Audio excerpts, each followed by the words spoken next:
नमस्कार, आप देख रहे हैं अपन उत्तराखंड में हूं आपके साथ संदीप तिवारी। उत्तराखंड के मुख्यमंत्री पुष्कर सिंह धामी देहरादून में आयोजित राष्ट्रीय शिक्षा नीति 2020 को लागू किए जाने के संबंध में आयोजित कार्यक्रम में शामिल हुए। इस दौरान उन्होंने कार्यक्रम में मौजूद जनता को संबोधित करते हुए कहा कि नई शिक्षा नीति निश्चित रूप से नए भारत का निर्माण करेगी। अगर हम अच्छा भविष्य चाहते हैं तो वर्तमान को भी सशक्त बनाना होगा। इस दौरान क्या कुछ कहा, देखिए।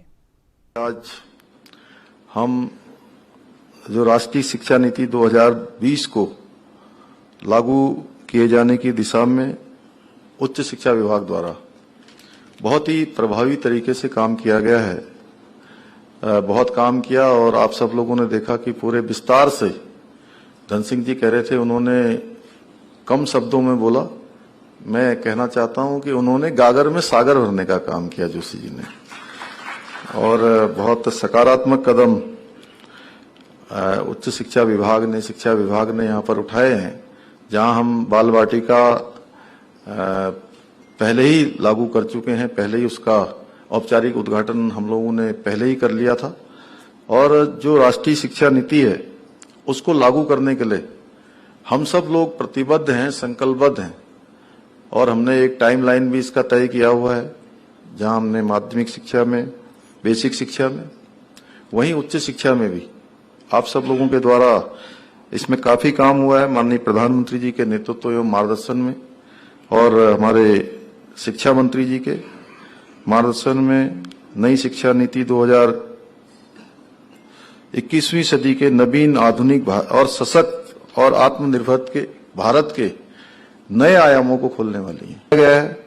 हम सभी जानते हैं कि किसी भी देश की विकास को गति देने में उसकी युवा पीढ़ी और आने वाले जो नौनिहाल हैं, जिनके बारे में माननीय प्रधानमंत्री जी ने अभी उन सभी को जहां मिशन कर्मयोगी की संज्ञा दी है, वहीं अमृत काल में ऐसे नौजवान जिनको नई शिक्षा नीति की शिक्षा प्राप्त होकर नए भारत का निर्माण, जो माननीय प्रधानमंत्री जी का स्वप्न और संकल्प है, उसको साकार करने में उन सब की बड़ी महत्वपूर्ण भूमिका होने वाली है। इसलिए ऐसे समय में शिक्षा नीति जो लागू हो रही है, निश्चित रूप से नए भारत का निर्माण करेगी। यदि हम एक अच्छा भविष्य चाहते हैं तो वर्तमान को भी सशक्त बनाना होगा। इसी प्रकार से हमें आने वाली पीढ़ी को और अधिक प्रतिभाशाली अगर हम बनाना चाहते हैं, तो जहां हमें उसके बचपन को ठीक करना होगा, उसकी शिक्षा पर आज से ही कार्य करना होगा। क्योंकि हम सब लोग इस सभागार में जितने लोग भी बैठे हैं, सब लोग एक से एक विद्वान हैं, और वैसे भी भारतीय संस्कृति में शिक्षा का स्थान वो सर्वोच्च स्थान दिया गया है। और एक समय था जब भारत शिक्षक के रूप में पूरे विश्व को ज्ञान देने का काम करता था। जब पूरी दुनिया शिक्षा के बारे में, शिक्षा व्यवस्था के बारे में नहीं जानती थी, तब हमारे यहाँ पर नालंदा और तक्षशिला जैसे विश्वविद्यालय होते थे। और हमारे शास्त्रों में भी कहा गया है, व्यये कृते वर्धितम एवं नित्यम विद्या धनम सर्वधनम प्रधानम। यानी कि विद्या सभी संपदाओं में, सभी संपत्तियों में सबसे बड़ी संपत्ति है, क्योंकि विद्या ही ऐसा धन है जो दूसरों को देने से और दान करने से हमेशा बढ़ता है। विद्या का दान शिक्षा देने वाले के जीवन में भी बहुत बड़ा परिवर्तन लाता है। हमारे देश में कभी भी प्रतिभाओं की कमी नहीं रही है। एक से एक प्रतिभाएं रही हैं, एक से एक विद्वान शिक्षाविदों ने, विद्वानों ने, हमारे ऋषियों ने, मनुष्यों ने हमेशा बौद्धिक संपदा को बढ़ाने का काम किया है। नई राष्ट्रीय शिक्षा नीति के तहत जो भी कार्यक्रम शुरू हुए हैं, उनमें निश्चित रूप से भारत का भाग्य बदलने की सामर्थ्य है। ये हमारे युवाओं के भीतर जो असंख्य उनकी संभावनाएं हैं, उनके अंदर तमाम प्रकार के जो प्रतिभाएं छुपी हुई हैं, उन सभी को साकार करने का साधन भी है।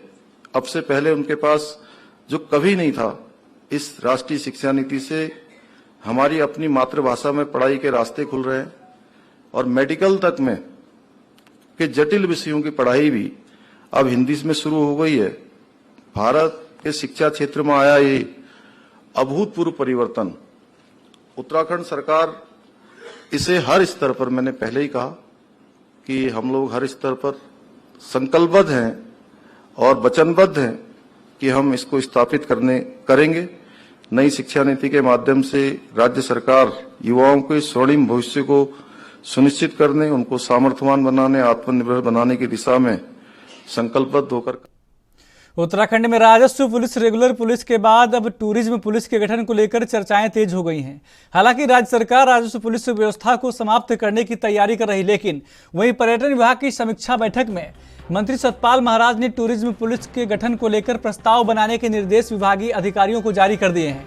सतपाल महाराज का कहना है कि प्रदेश में पर्यटक काफी संख्या में आते हैं, साथ ही चारधाम यात्रा में तीर्थ यात्रियों का आंकड़ा 40 लाख के पार हो जाता है। आपको बता दें कि जिसको देखते हुए टूरिज्म पुलिस की यहां जरूरत है।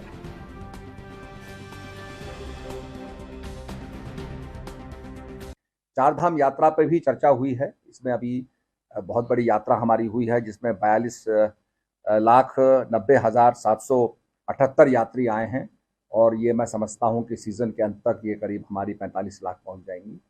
इस यात्रा को और भी अच्छी तरीके से चलाने के लिए हम लोग काम कर रहे हैं और ये आवश्यकता महसूस हुई है कि इसमें हम पर्यटन पुलिस को लाएं, जिससे कि जो हमारे बहुत से जो हमारे होम स्टे चल रहे हैं, टूरिस्ट सेंटर चल रहे हैं, क्या क्या गतिविधियां इसमें हो रही हैं, उसकी मॉनिटरिंग करने के लिए जहां जहां रेवेन्यू पुलिस है, रेगुलर पुलिस नहीं है, वहां पर कम से कम हम अपनी जानकारी प्राप्त करें और क्या वहाँ एक्टिविटी हो रही है उसको देखने के लिए। बहुत से लोग कभी कभी हमने देखा कि गंगा जी में बोतल डाल देते हैं ठंडा करने के लिए, तो ऐसी एक्टिविटी नहीं होनी चाहिए। तो इसके लिए ये आवश्यकता महसूस की जा रही है कि टूरिस्ट पुलिस जो है उसको, उसकी आवश्यकता महसूस हो रही है, उसको सृजित किया जाए। इसके लिए उसको हम चाहे पर्यटन वीर के रूप में उनको इस्तेमाल करें, क्योंकि बहुत ज़्यादा यात्री यहाँ आ रहे हैं, यात्रा भी बढ़ रही है।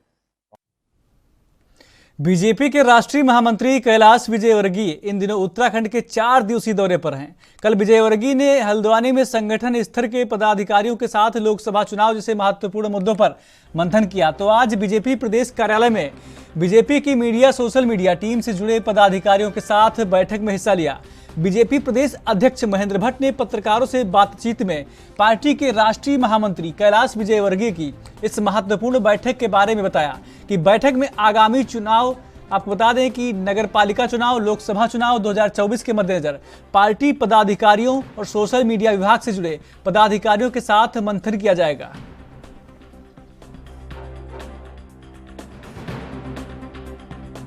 जगत गुरु शंकराचार्य स्वरूपानंद सरस्वती के ब्रह्मलीन हो जाने के बाद शंकराचार्य पद को लेकर विवाद बढ़ता जा रहा है। 17 अक्टूबर को बद्रीनाथ स्थित ज्योतिष पीठ पर स्वामी अभिमुक्तेश्वरानंद का आपको बता दें कि पट्टाभिषेक होना है, लेकिन हरिद्वार में अखाड़ा परिषद के अध्यक्ष और निरंजनी अखाड़े के सचिव महंत रविंद्रपुरी ने इस कार्यक्रम पर सवाल खड़े कर दिए हैं। निरंजनी अखाड़े के महंत रविंद्रपुरी ने सुप्रीम कोर्ट के आदेश का हवाला देते हुए बताया कि ज्योतिष पीठ पर अभिमुक्तेश्वरानंद का होने वाला पट्टाभिषेक नियमों के विपरीत है। इस पर सुप्रीम कोर्ट ने रोक लगा दी है। स्वामी वासुदेवानंद सरस्वती की याचिका पर सुनवाई करते हुए सुप्रीम कोर्ट ने ये रोक लगाई है।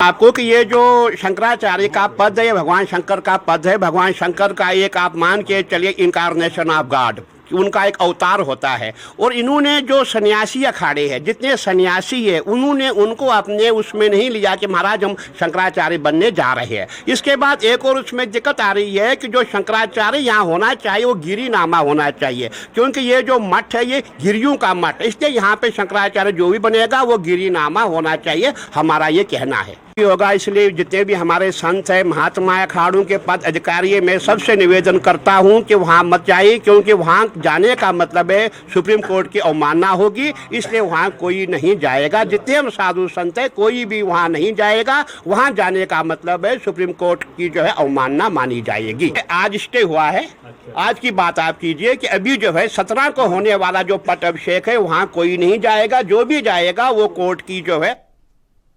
बढ़ते हैं अगली खबर की ओर। उत्तराखंड परिवहन महासंघ ने एक कार्यक्रम का आयोजन किया, जिसमें क्षेत्र के 100 से अधिक आशा कार्यकर्तियों को सम्मानित किया गया।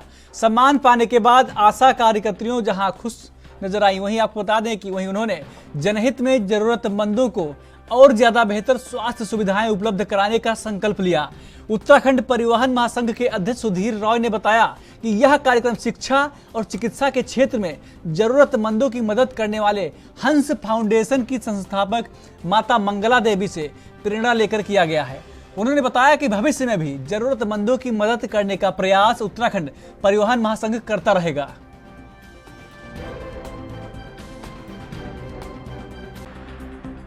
जैसा कि आप सब लोगों को मालूम है कि हंस फाउंडेशन और हेल्थ सेंटर ये संस्थापक है इसमें माता मंगला जी और भोले जी महाराज।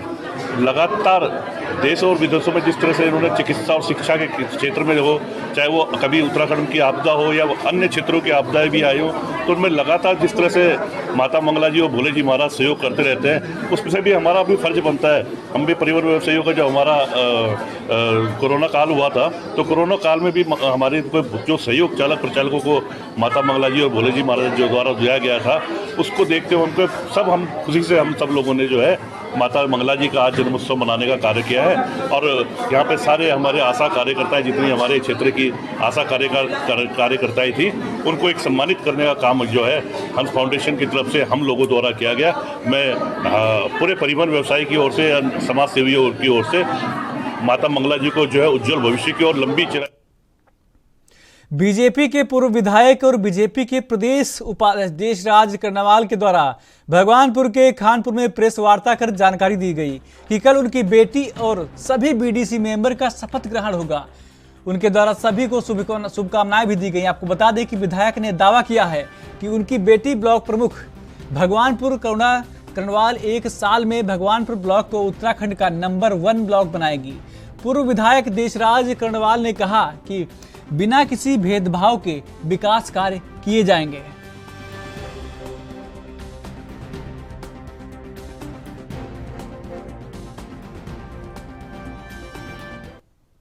उत्तराखंड के रामनगर में रामलीला देखने गया युवक जब रात भर घर नहीं पहुंचा तो परिजनों ने उसकी तलाश शुरू कर दी। इसी बीच युवक का शव संदिग्ध हालत में एक नाले के पास पड़ा मिला। आपको बता दें कि युवक के शरीर पर करंट लगने के जैसे निशान मिले। आपको बता दें कि वहीं इसी को लेकर मालधन चौकी प्रभारी भूपेंद्र सिंह मेहता ने बताया कि नितिन कुमार पुत्र सुभाष चंद्र निवासी गांधीनगर मालधन 12वीं का छात्र था।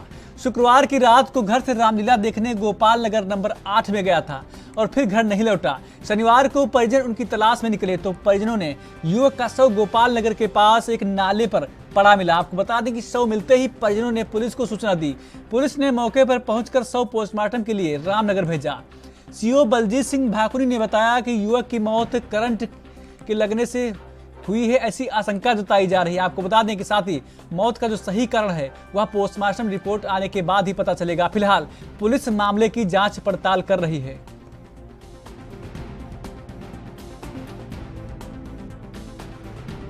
सर मामला है कि किसी के खेत में किसी ने करंट लगाया था तार, तो उसमें उलझा, उसने लाश को वहाँ से खींच के नाले में, नदी में, गारे में दफनाया था उन्होंने वहाँ पे। तो हमें परिजनों को ही लेट बनी मिली, सूचना हमने पुलिस अधिकारी को दी जो मौके में पहुँचे वहाँ पे।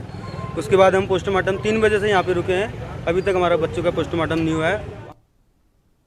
खबर उत्तराखंड के देहरादून से, जहां कांग्रेस ने प्रदेश की कानून व्यवस्था को लेकर सवाल उठा दिया है। कांग्रेस के प्रदेश अध्यक्ष करण माहरा का कहना है कि जिस तरह से उधम सिंह नगर में खनन से जुड़े मामलों को लेकर एक महिला की हत्या हुई है, दूसरी तरफ अंकिता हत्याकांड हुआ है, हरिद्वार में आतंकवादियों को पकड़ने नोएडा पुलिस आई, कैबिनेट मंत्री सौरभ बगुड़ा की हत्या की साजिश रची गई, ये सभी घटनाएं प्रदेश की कानून व्यवस्था को सवालों के कटघरे में खड़ा करती हैं। साथ ही उन्होंने पुलिस के सीनियर अधिकारियों के इस्तीफे की पेशकश मुख्यमंत्री से की है।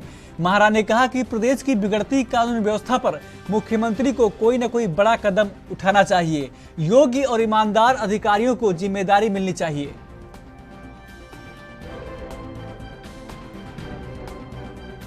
थी जिस राज्य में जब अंकिता भंडारी मर्डर केस हुआ, जिस तरीके से आनंद फानन में कानून को हाथ में लेते हुए वहां आगजनी की गई, डोजर चला के वहां के सबूतों को मिटाने की कोशिश की गई, अधिकारी अपने बयान बदलते रहे और डीजीपी महोदय ने लड़की और उसके पिताजी, लड़की के पिताजी और अपनी वार्तालाप को टेप करके जिस तरीके से सार्वजनिक किया, निश्चित ही वो कानून का हनन था। इतने बड़े अधिकारी से ये उम्मीद हम नहीं कर सकते थे। जिस तरीके से हाकम सिंह के रिजॉर्ट में उनके फोटोग्राफ्स थे, वो एक बार को चलो माना जा सकता है, ऐसे जा सकते हैं, लेकिन हर चीज बार बार नहीं हो सकती। हरिद्वार में आतंकवादी पकड़े जाते हैं और उनको उत्तराखंड की पुलिस की जानकारी में नहीं होता, एसटीएफ, यूपी की एसटीएफ आके उसमें कार्रवाई करती है। तो आखिर हो क्या रहा है? अपराधी नोएडा में अपराध करता है और आके यहाँ ऋषिकेश में मिलता है। तो ये क्या है कि हमारे यहाँ ऐशगाह बन गई है अपराधियों की, और अपराध किसी भी स्टेट से आदमी करता है, अपने को यहाँ सुरक्षित महसूस कर रहा है। तो इससे बड़ा और आरोप और क्या लग सकता है? अधिकारी जिस तरीके से अपने बयान बदल रहे हैं, पहले डीएम ने कहा कि हमने नहीं तोड़ा, बाद में एक हफ्ते बाद कहते हमने तोड़ दिया। उधम सिंह नगर की जो घटना हुई जिसमें जिस प्रमुख की पत्नी मरी, उसमें पहले पुलिस कहती कि बिना जानकारी के यूपी की पुलिस आई, बिना वर्दी के आई और कार्रवाई कर दी, उसमें गोलीबारी भी जो गलत था। बाद में यूपी की पुलिस कहती है हमने इतने बार फोन के एसपी को, इतने बार इसको, वो अपनी रिकॉर्डिंग प्रस्तुत करती है, और अब दोनों के बयान बदले जा रहे हैं। तो ये क्योंकि डबल इंजन की सरकार है, यूपी और उत्तराखंड दोनों जगह एक ही सरकार है। सरकार की छवि बचाने के लिए जिस तरीके से अधिकारी अपने बयानों को लगातार बदल रहे हैं, ये हमारी चिंता का विषय है। और खनन के वजह से जिस तरीके से हत्याएं हो रही हैं, बीजेपी के कार्यकर्ता कार की, उसकी भी हत्या जिस दिन ये जेस प्रमुख की पत्नी उसके दूसरे दिन होती है। उसके अलावा सौरभ बहुगुणा जी की रेकी की जाती है। और उत्तराखंड काशीपुर के क्षेत्रीय विधायक त्रिलोक सिंह चीमा ने अपने रामनगर रोड स्थित कारपोरेट कार्यालय में बीते 4 दिन पूर्व सिख समुदाय की 2 मौतों को लेकर एक प्रेस वार्ता का आयोजन किया, जिसमें पूर्व विधायक हरभजन सिंह चीमा ने कहा कि इन 2 मौतों से स्थानीय जनता के दिलों को झकझोर के रख दिया है। उन्होंने साफ लहजे में कह दिया कि यह दोनों मौतें खनन को लेकर हुई हैं। जब तक यह खनन का खेल खत्म नहीं हो जाता, यह मौतों का सिलसिला जारी रहेगा। यह नंबर 2 का खनन जो कि भाई से भाई को जुदा कर रहा है, और लोग इस खनन के दलदल में फंसते ही चले जा रहे हैं।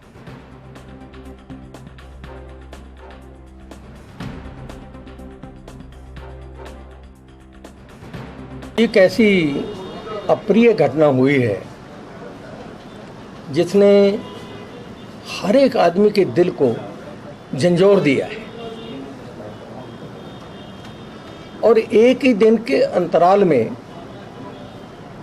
इस किस्म की 2 हत्याएं हो जाना,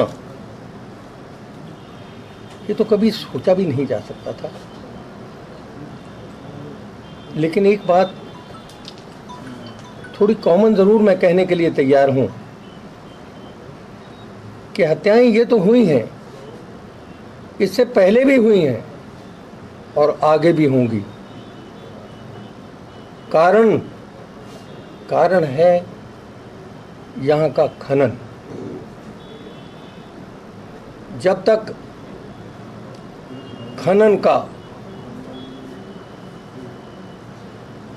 खनन की कमाई जो नंबर 2 के रूप में होती है, वो सरकारी और असरकारी सब लोगों में जिसकी बंटत होती है, जब तक ये धंधा बंद नहीं होता तब तक मौतें तो होंगी ही होंगी। ये जो केस हुआ है ये बड़ा ही दुखदाई है। हर घर जिससे भी बात करो, उस गुरप्रीत की और उसके हस्बैंड की जब फ़ोटो हर आदमी देखता है तो एक बार दिल जो है एक बार कनपना जाता है।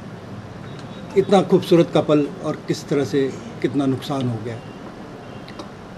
लेकिन इसमें जो ये डेथ हुई, मौत हुई है, जो आदमी कल्प्रेट था उसके साथ अभी कुछ नहीं हुआ, और जो इनोसेंट था वो उसकी डेथ हो गई। एक कानून भी कहता है कि अगर कल्प्रेट को, इनोसेंट को बचाने के लिए कितने भी कल्प्रेट छोड़ने पड़ जाएं, लेकिन इनोसेंट को जो। उत्तराखंड के हल्द्वानी में विधायक सुमित हृदयेश ने शनिवार को शहर के समस्त सरकारी विभागों के अधिकारियों के साथ अपने आवास में बैठक ली। इस बैठक का उद्देश्य शहर के विकास का खाका तैयार कर और चल रही अधूरी योजनाओं के साथ भविष्य की महत्वाकांक्षी योजनाओं के बारे में जानने और मुख्यमंत्री धामी द्वारा प्रत्येक विधायक से 10 प्रस्ताव तैयार कर उन्हें भेजना रहा है। आपको बता दें कि विधायक सुमित हृदयेश ने कहा कि कई सारी योजनाओं को सरकार पलीता लगा चुकी है, जिनमें ISBT, रिंग रोड, जू स्टेडियम रहे हैं, मगर अब मुख्यमंत्री जब दोबारा प्रस्ताव मांग रहे हैं तो इन मुद्दों को तो उठाया ही जाएगा, साथ ही अन्य मुद्दे भी तैयार किए जा रहे हैं जिन्हें वह स्वयं अध्ययन कर मुख्यमंत्री को सौंपेंगे।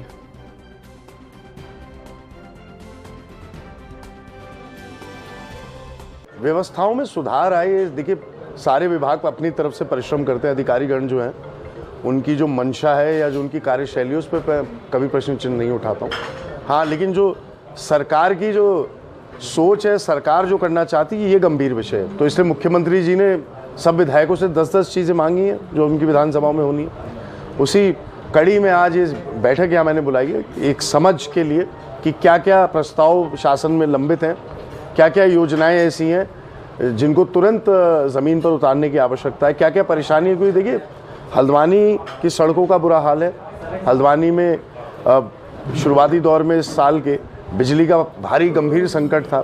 पेयजल आप देख रहे हैं सबसे बड़ा इस समय एक बहुत बड़ा प्रश्न चिन्ह। 1 लाख, मैं परसों अखबार में पढ़ रहा था कि 1 लाख लोग प्रभावित हैं। तो बहुत कई सारी चीज़ें हैं जिन पे बहुत ज़्यादा कार्य करने की आवश्यकता है। इसके अलावा ISBT, जू हो गया, कई सारे ऐसे ज्वलंत मुद्दे हैं जिनको अवश्य मैं उठाऊंगा भी और उनके सामने पेश भी करूंगा।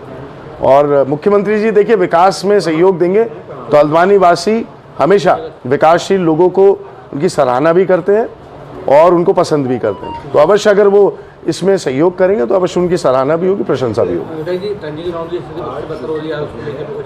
जी अवश्य, देखिए ट्रेंचिंग ग्राउंड हो या अन्य व्यवस्थाएं हो, कूड़े का निस्तारण हो, नए जो वार्ड जुड़े नगर निगम में, महानगर क्षेत्र में, उनमें अगर जो संबंधित परेशानियां हो तो कई सारी ऐसी परेशानियां हैं जिन पे प्रकाश भी डाला जाएगा और जिनकी निस्तारण की मांग भी उठाई जाएगी। सारे विभागों के हैं, सारे संबंधित विभागों के जिन जिनको बुलाया था। अभी शुरुआती दौर की बात हुई है और एक निष्कर्ष निकाल के एक अपने कुछ लोगों से और बात करके अपने घोषणा पत्र पे फिर से गौर फरमा के अवश्य वो मांगे उठाई जाएंगी जिससे हल्द्वानी शहर के विकास को आगे बढ़ाने का हमें अवसर मिले और उसकी आवाज़ हल्द्वानी क्षेत्र के लिए आवाज़ उठाने का भी अवसर मिले। उत्तराखंड के इस खास बुलेटिन में मेरे साथ इतना ही। बाकी देश प्रदेश की तमाम खबरों के लिए देखते रहिए ANB न्यूज़। नमस्कार।